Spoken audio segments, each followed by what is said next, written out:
Vai começar agora o podcast do MPDFT. Olá, seja bem-vindo a mais um episódio do MP que a gente conta. Eu sou Thalita Medeiros. E eu sou Tayana Santos. Bom, e o Brasil bateu recorde de denúncias por abuso sexual de crianças e adolescentes na internet. A ONG brasileira SaferNet registrou aumento de 77% nos crimes dessa natureza em 2023.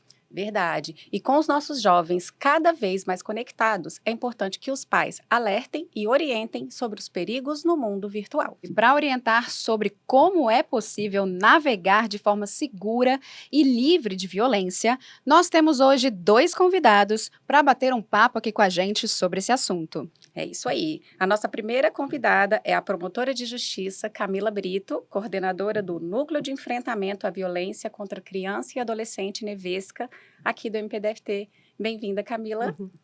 Agradeço o convite, Thalita, Tayana. É um prazer estar aqui hoje com vocês para conversarmos sobre violência sexual infanto-juvenil. E como a Thalita falou no início, é uma prática que, infelizmente, vem crescendo em todo o Brasil. E a gente precisa entender essa situação grave para prevenir e enfrentar o problema. Verdade, doutora. Bom, e está aqui também com a gente o promotor de justiça, Tiago Maia, que atua no Núcleo Especial de Combate aos Crimes Cibernéticos, o NCyber. Seja bem-vindo, doutor Tiago. Muito obrigado, eu fico muito satisfeito de poder falar de um tema tão importante, né, para várias pessoas e trazer a informação de que a internet não é terra de ninguém, então a gente precisa realmente combater esse tipo de prática ilícita na internet, né? Especialmente protegendo as crianças e adolescentes. Então, para começar o nosso bate-papo, doutora Camila, a gente reforçar, né, para quem está ouvindo a gente que está no Maio Laranja, que é um mês voltado para o combate ao abuso sexual infantil. E eu queria que a senhora falasse um pouquinho mais desse mês, dessa iniciativa, por que surgiu essa... O mês de maio é chamado Maio Laranja, com a campanha de combate ao abuso e à exploração sexual de crianças e adolescentes. Tem por objetivo mobilizar a sociedade brasileira e engajá-la na luta contra as violações dos direitos sexuais de crianças e adolescentes, fomentando as denúncias e fornecendo informações para a redução dos casos. Não sei se vocês sabem, Thalita, Thay, esse é um dos delitos com maior subregistro e subnotificação. Apenas 10% dos casos são denunciados. E a residência continua sendo o local mais perigoso, onde 72,2% dos casos ocorre. E em 71,5% das vezes, a violência é praticada por um membro da família, que é o abuso intrafamiliar. Esses dados foram extraídos do Anuário Brasileiro de Segurança Pública de 2023. Doutor Tiago, hoje em dia a gente usa a internet, né, para tudo. A gente estuda, a gente pesquisa, para lazer, para fazer compras, enfim, mas principalmente ela é usada para comunicação. E aí essa forma de comunicação virtual, ela exige algum cuidado especial? Quais são as regras que a gente precisa observar ali? Existe uma velha regra, né, que os nossos pais costumavam falar para a gente, né, não converse com estranhos. Ela se aplica também à internet. Muitas crianças que não teriam acesso a diversos cursos ou informações que são úteis para o desenvolvimento delas, agora tem. Mas a internet, ela entra na sua casa também com riscos, com perigos. Os pais têm que ficar muito atentos a isso, porque as crianças, elas são mais vulneráveis do que os adultos. Às vezes, alguns pais se sentem mal, ou estão sentindo que estão bisbilhotando a vida dos filhos, mas é muito importante que eles acompanhem, eles saibam exatamente o que os filhos têm feito nos computadores, nos celulares, e assim eles vão acompanhando os riscos. A gente vê que hoje crianças já, bebezinhos, já sabem pegar o dedinho e subir a tela, mexer nos celulares. Já desde pequeno mexendo no celular. Exatamente. Então, os algoritmos, que são os códigos que são criados, os programas de computador, eles já são direcionados, às vezes, para crianças, porque eles indicam conteúdos que as crianças vão se interessar mais e acabam explorando essa vulnerabilidade, essa inocência de uma forma errada, né, para o mal. E é por isso que os pais têm que sempre estar atentos de saber o que o filho anda fazendo, né, no computador e no celular. Doutora Camila, conta pra gente como que o abusador age, como é que ele se aproxima das crianças e dos adolescentes. Tá, é bom deixar claro que no abuso há uma relação desigual, em que o poder e a autoridade do abusador causa obediência e sujeição. Por isso, nós precisamos alertar as crianças sobre as artimanhas usadas pelos abusadores.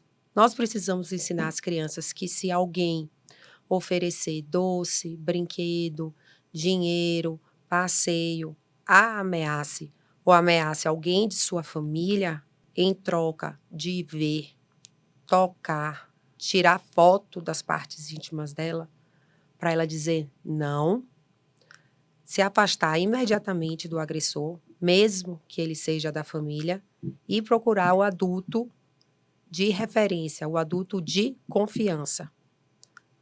É preciso que a criança se sinta segura para te contar qualquer coisa, inclusive em uma situação de abuso. Sim. Muitas vezes, os abusadores pedem às crianças para manterem o ocorrido em segredo, ameaçando-as ou de maneira lúdica. Se a criança foi ensinada que segredo não é uma boa coisa, que tudo que acontece ela deve te contar, ficará muito mais fácil para você identificar uma situação de abuso. E essa relação de confiança é muito importante. Por isso, a criança jamais deve ser castigada, criticada, punida por contar algo sobre o corpo dela. Nós precisamos falar sem medo sobre o assunto com as crianças e adolescentes. As crianças podem demorar a entender que estão sendo vítimas de abuso. E quanto mais nova a criança, maior a necessidade de conversas frequentes. Uma única vez não é suficiente. E a informação certa, gente, pode livrar a criança de se tornar uma fácil vítima em potencial. Até complementando o que a Camila diz, no ambiente virtual existe uma peculiaridade que tem que ser considerada. Certo. Os agressores, eles se fazem passar por crianças também, em bate-papos de jogos, principalmente. Então, ele primeiro gera uma relação de confiança entre a criança que ele quer praticar o abuso. Então, você vê que eles estudam, eles sabem falar sobre os desenhos animados que aquela criança gosta, ele começa a conhecer o alvo dela.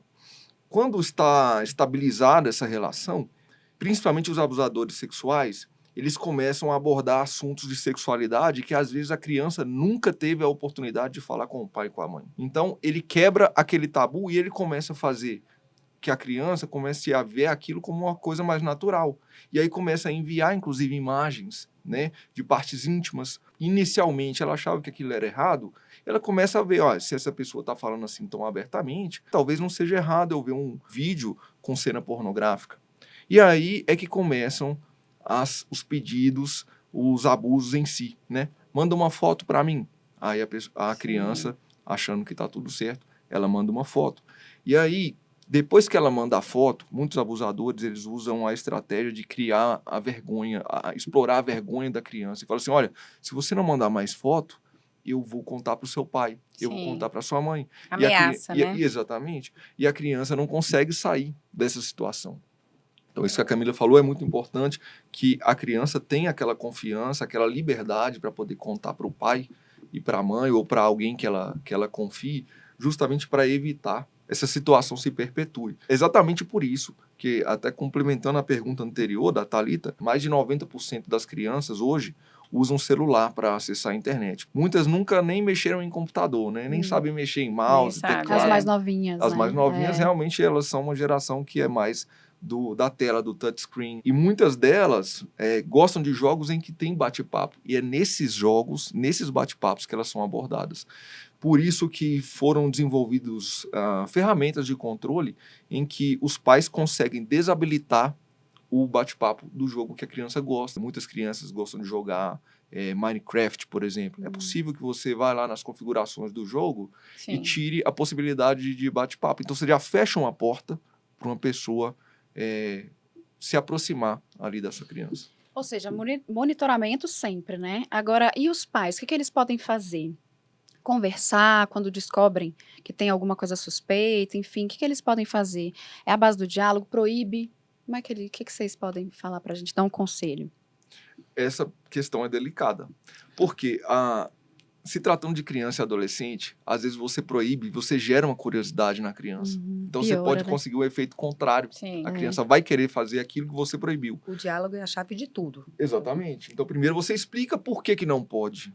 qual é o risco? Você não quer o mal do seu filho, né, da sua filha, você quer protegê-la. Então, olha, você não pode fazer por isso e por isso. Tem certas coisas que o pai Tem tem que que alertar, proibir. né? Isso, Ó, cuidado aqui. mas tem que ser uma proibição consciente. Muitos pais adotam uma prática que é muito boa, que é jogar o joguinho que a criança mais gosta, observando. Conhecer, né? Não, eu não gosto de joguinho, não quero saber, mas não é para você gostar do joguinho, é para você observar quais os riscos que existem naquele jogo. E a que sua criança está submetida ali, que ela pode, de repente, ser explorada de alguma forma.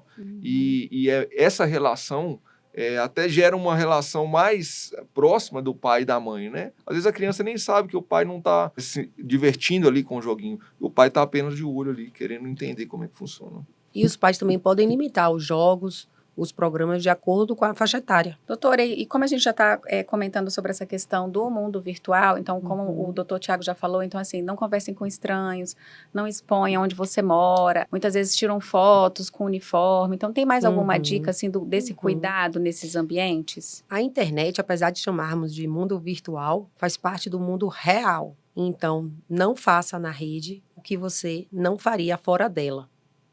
As crianças não devem divulgar dados pessoais, nome, escola, telefone, endereço, e-mail, em locais públicos da internet, como as salas de bate-papo e os sites de relacionamento. Nestes locais, o recomendado é utilizar apelidos. Doutor Tiago, com a inteligência artificial teve aumento nessas questões de pegar fotos, de transformar?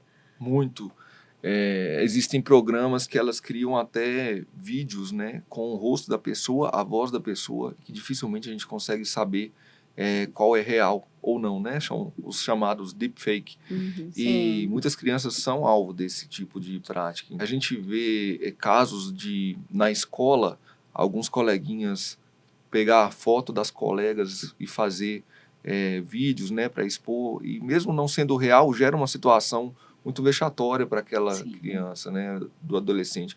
Então, assim, os pais têm que explicar que qualquer informação que é exposta na rede pode ser utilizada para o mal. Não só fotos, mas outros dados também, dados patrimoniais. Já houve casos que o criminoso, sabendo que a criança era curiosa, ele já tinha desenvolvido ali uma relação de confiança, ele falou, vai lá na carteira do seu pai e olha para mim o número que tem lá num cartão, olha aquele númerozinho que está atrás, manda uma foto para mim, e aí fez diversas compras com o cartão da pessoa. Então, assim, essa divulgação de dados tem que ser muito controlada. Às vezes os próprios pais não têm aquela malícia de saber, olha, essa foto que eu tirei aqui está numa pose um pouco sensualizada. Obviamente que as intenções não eram aquelas, mas na cabeça de uma outra pessoa, né, um pedófilo, por exemplo, aquela imagem pode ser utilizada de uma forma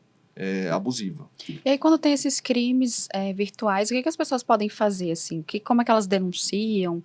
Elas printam a conversa? Tem alguma outra forma que elas podem fazer? Primeira coisa, mais importante, é algo que a Camila já falou. Nunca, jamais culpe a criança ou adolescente pelo que aconteceu. Porque ela já está vivendo uma experiência traumática. Se a pessoa que deveria estar do lado dela não está, ou não se mostra do lado dela, ou não sabe mostrar esse apoio da forma correta, ela vai potencializar esse trauma. E vai gerar uma situação ainda pior do que já está, né? Então, primeira coisa, fique do lado do seu filho, de sua filha, né? Fala, não, tá tudo bem, nós vamos resolver. Segunda coisa, quanto à questão de produzir as provas. O print, hoje em dia, ele não tem a mesma validade que teve anteriormente. Por quê? A própria inteligência artificial, ela cria simulações de conversas, até mesmo de vídeo, que não aconteceram. Um outro lado que o Ministério Público se preocupa é não acusar uma pessoa de um crime tão grave injustamente. Sim. Então, as provas têm que ser robustas para a gente acusar uma pessoa de ter praticado um abuso contra uma criança e contra um adolescente. Então, os prints, eles têm um certo valor, mas é muito importante que a prova seja colhida da forma correta. E isso é uma questão técnica, é uma questão que apenas os profissionais estão aptos a fazer. É muito importante, então, foi vítima de um crime, ela procura ou a polícia ou o próprio Ministério Público e, me oriente aqui, aqui estão as conversas. Aí ela leva o celular, Ela leva o leva o celular. computador, se for o caso. Tudo que ela tiver, né, que Certo. pode ser usado como uma fonte de informação, ela leva na polícia ou Ministério Público e lá a gente vai saber o que fazer. E complementando aqui, Tiago, a culpa nunca é da vítima. Quem sofre uma violência sexual precisa de escuta, informação, direitos, serviços, acolhimento, nunca de julgamento. E doutora, então, quais são os sinais de alerta que as crianças e adolescentes apresentam quando sofrem algum tipo de abuso? Uma criança abusada sempre sofrerá sequelas dessa violência, desenvolvendo problemas de relacionamento ou de comportamento. Quando eu entrei no Ministério Público em 2012, uma das minhas primeiras lotações foi no Paranoá.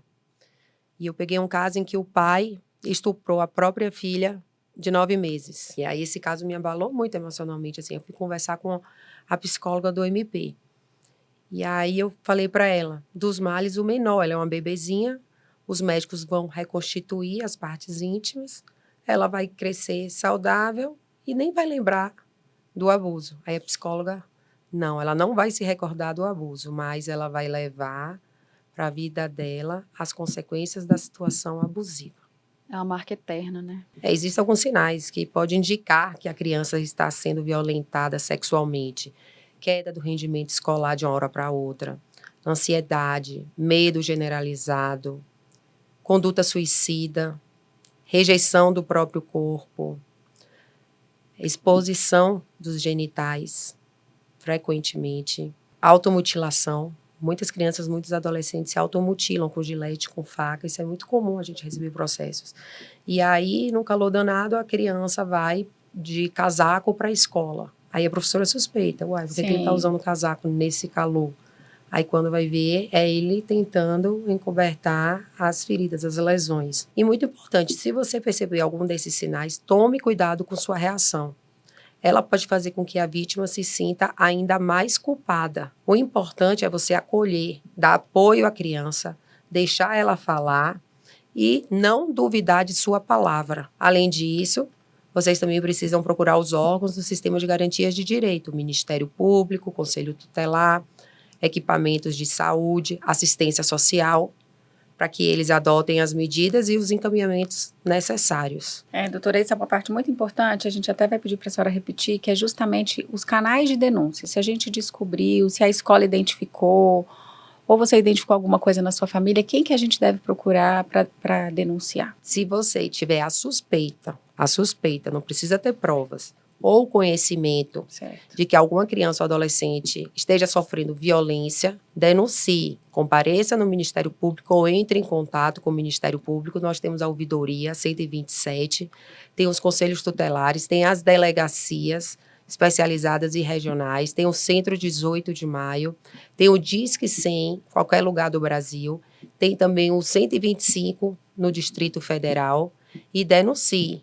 A denúncia é importante para a proteção da vítima e também para acionamento dos órgãos públicos no combate a esse tipo de violência.